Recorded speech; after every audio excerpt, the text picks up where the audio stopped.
السلام عليكم حبايبي، يعطيكم العافية. شلونكم؟ شخباركم؟ معاكم قناة روزاليندا الأخبار مشاهير في السوشيال ميديا. راح أنزل لكم كل يوم فيديو جديد بخبر جديد. لا تنسون تدعمون القناة باللايك والشير والسبسكرايب. حبايب قلبي، تعرفوني أنا مشغولة والله بوناستي ومالي خلق حتى أتكلم ولا كلمة واحدة، لكن كون في موضوع والموضوع يشبه موضوعي فقلت لازم أتكلم فيه. طبعا يا حبايبي انتوا عارفين بس إسماعيل هذه البنت اللي انظلمت من طليقها، تخيلوا راحت ما تحملت الموقف، راحت انتحرت.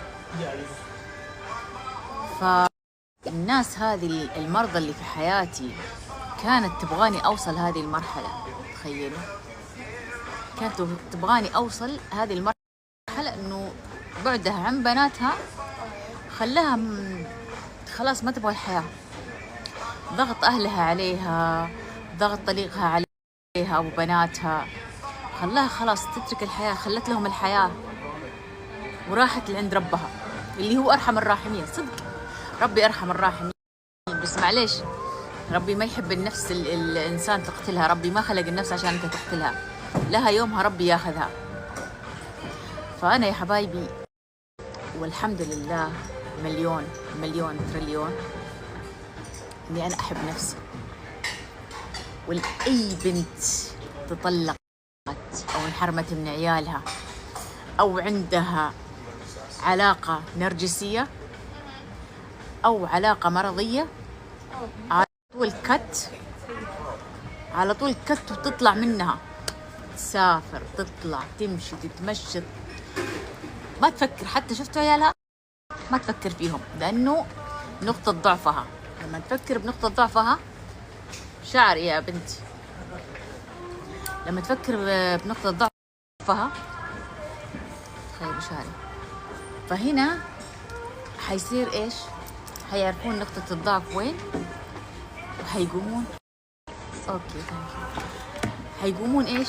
يمسكونك من نقطة الضعف اللي أنتي صدق دور روحك، عيالك مستحيل تنسين، حياتك دولي من دمك من قلبك من شرايينك، يوم ولدتيهم بألم، بس في ظروف، هذه الظروف أقوى مننا، فإحنا ليش نقعد نبكي نصايح إلا نبي عيالنا؟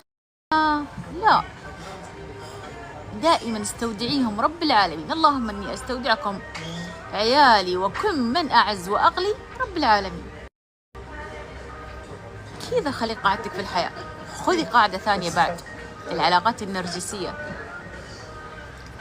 اللي يشتريك اشتريه بيعه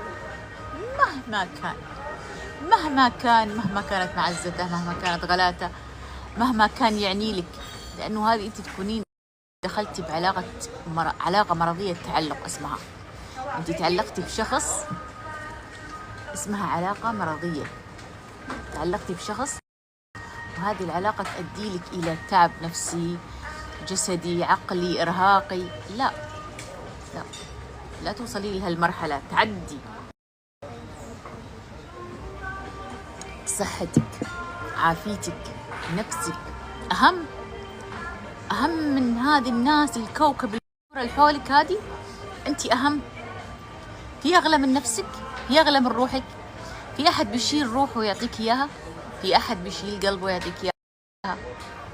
لا، ما في اللي يجيبونك على الدنيا أبوك وأمك ما يعطونك روحك، لأن روحهم غالية عليهم. فدائما يا بنات يا عمري يا حياتي اطلعوا من العلاقات المرضية، اطلعوا من العلاقات المرضية نهائيا. لا تقولي لي أنا أطلق كيف أعيش، بتعيشين بوناسة وسعادة. هذا أنا ترى أقسم بالله جاي الحالي، ما أحتاج أحد معاي. ليش لازم يكون عندي هنا حبيب ولا زوج ولا صديق عشان الرحلة تكون حلوة وممتعة؟ لا، أنا أستمتع فيها. لا يا صدق، إذا أنت تفكرين بهذا التفكير فهياع. فكري روحك كيف تستانس، كيف تنبسط، كيف تسعدينها. مش تفكرين والله ابغى اسعد، ابغى اخلي احد يسعد روحي. لا، روحك انت اللي تسعدينها، انت اللي تبسطينها، انت اللي تعيشين اليوم، انت اللي تعيشين الجو، انت اللي تخلين روحك بيبي، تخلين روحك فريش. لا، خلي روحك حلوة، رياضية، جديدة، نيو. حبي نفسك، حبي نفسك. يعني الحين بس تسمعين لما انفرقت الحياة وخلتها، ايش استفادت العالم؟ عايش، بناتها بيكبرون ويعيشون، طليقها استانس، أعدائها استانسوا، ليش أفرحهم؟ عيشي حياتك، عيشي يومك، خلي الحياة لك انتي، خلي الوناسة لروحك انتي، خليك انتي الملكة، انتي الأميرة، انتي البرنسس، انتي اللي تستاهلين تعيشين الحياة، مو غيرك. حتى لو كانوا عيالك، أنا اللي استاهل أعيش الحياة مش هم.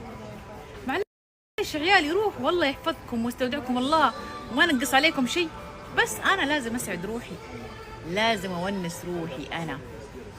أنت نرجس كنت بحياتي مريض، لا، أنا اللي لازم أسعد روحي مش أنت.